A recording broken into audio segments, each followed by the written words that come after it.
Hi boys and girls.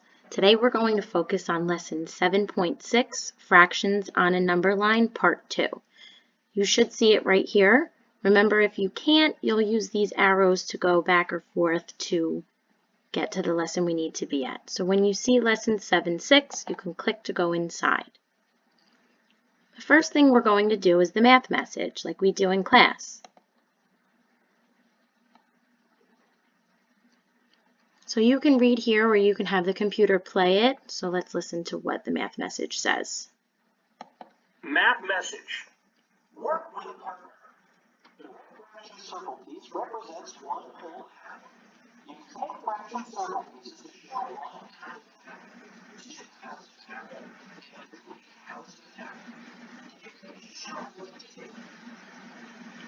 Okay, so you can see we're talking about fractions and fraction circle pieces. So a really good tool to use would be our activity kit, which you could go through here like we do in class. You can pull it up. It'll come into a new window. You'll go right into eTools, and you can click your fraction circles. Now, another option you can do, which I'm going to go with since it's right here on the screen, down here is your toolkit also. So you have your fraction circles. So what I'm going to have you do at this point, it's telling you what fraction circle pieces they want you to use. So you can pull from down here on your computers, and you can move them along to solve the problem. So what I'm going to ask you to do now is pause the video so that you're able to practice with your fraction circles and work through the problem.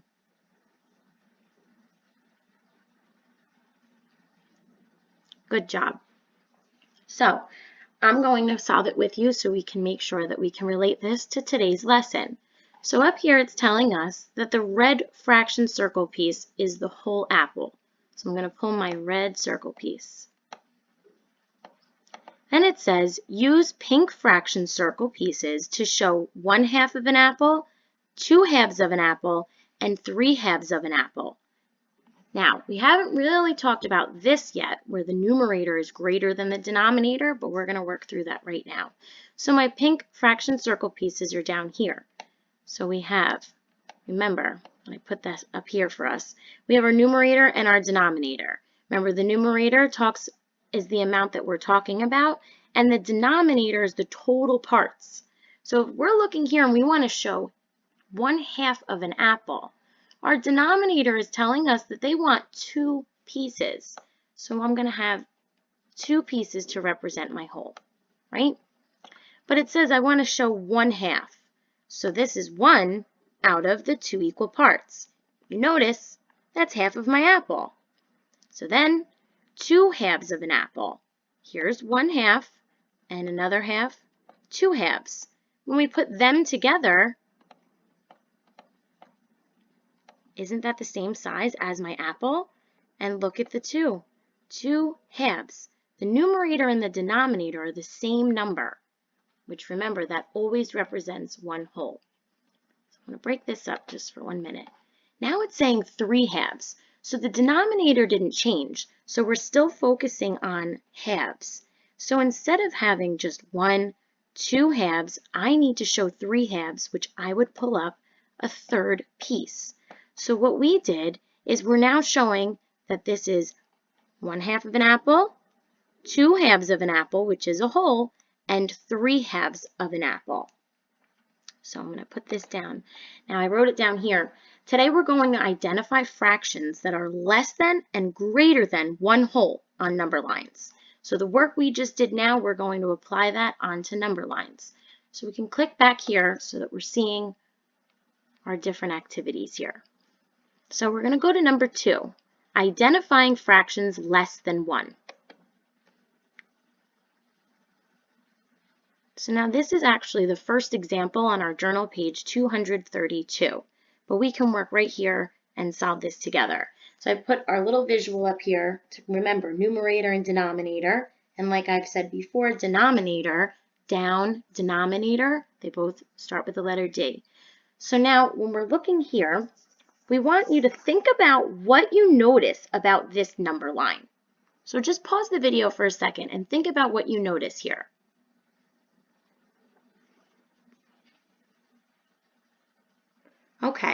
So a couple things we might notice is this number line shows the distance from 0 to 1 whole, right? The arrows are before 0 and after 1 to show that that number line continues on forever. There are tick marks in between the 0 and the 1, which means those are going to represent our fractions. So what we're going to be able to do now is we want to start at 0 and count to a whole to see how many equal parts there are between 0 and 1.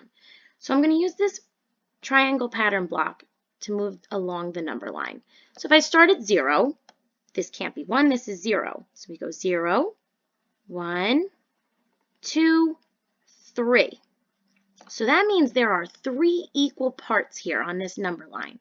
And I put down here to remember that 1 whole, if I was to write this 1 whole as a fraction, the numerator and the denominator are the same. So if you just realized with me that there were 3 equal parts, to represent 1 whole, we can write 3 thirds. That's our third equal part. So when we go back with our pattern block, we have 0 thirds, 1 third, 2 thirds. So if you notice there's a point here on the number line, this point represents 2 thirds. We have 1 third, and then 0 thirds. So the point on this number line represents 2 thirds of this whole. So now again, this is in your journal page, so you can either write it down in your journal if you have it on a plain piece of paper, or you can solve it down here on the screen like I just did. And remember, anytime you want to save work, you can click this button and it'll save everything for you. So we identified fractions that were less than a whole. So now we're going to go back, and now we're going to explore fractions that are greater than 1. So now this number line B is also found on journal page 232. What I want you to do is you're going to pause the video, and I want you to think about how this number line looks different than the number line we just looked at.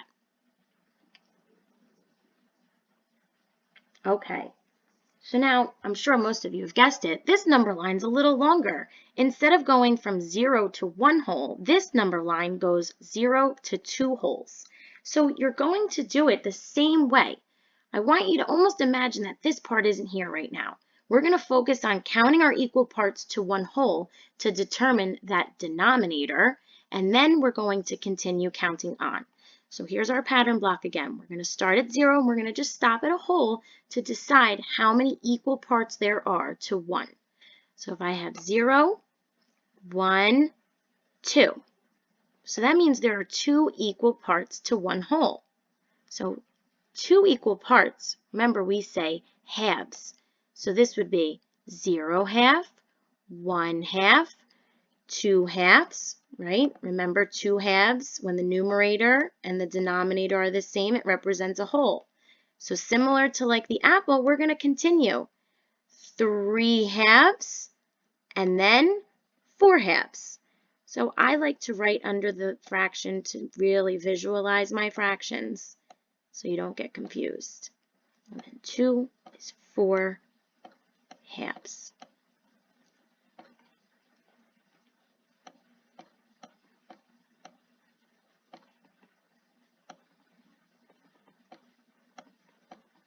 So now when you're looking at a number line, you're noticing you have your whole, and then there are numbers to the right of it, and there are fractions to the left.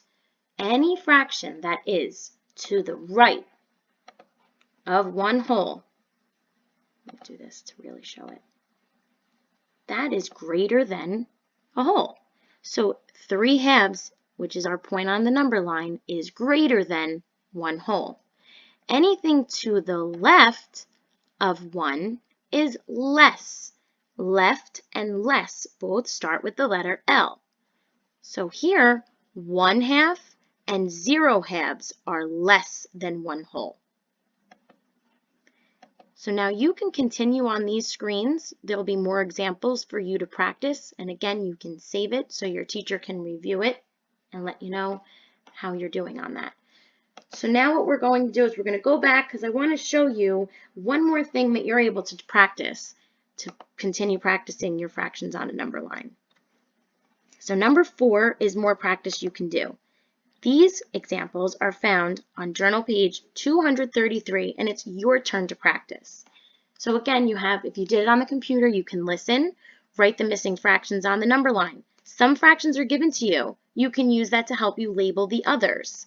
Now, there are points on the number line. That's where they want you to write the fraction. So remember, you can draw it in. You can even type it in. If you wanted to do fractions, you can use this symbol to separate your numerator and denominator. And again, you use these screen arrows up here to move to the next question. But before you leave, make sure you save here. Now, if you want, you can also do this in any journal you have at home or a blank piece of paper, or you can solve it here. Going back, a game that's really good to continue playing is baseball multiplication, which you can play here, or you do know if you go into your menu and you go down to your everyday math games, baseball multiplication is a game that you are able to play. Over here we have our math boxes. Again, it'll read the question for you. You can solve it, then you save it and go to the next question. You're going to do your math boxes. And then there's some more games and practice that you can do. And if you want to do your home link to reflect on the lesson also. Okay, so any questions, you know you are able to reach out to your teacher. Bye.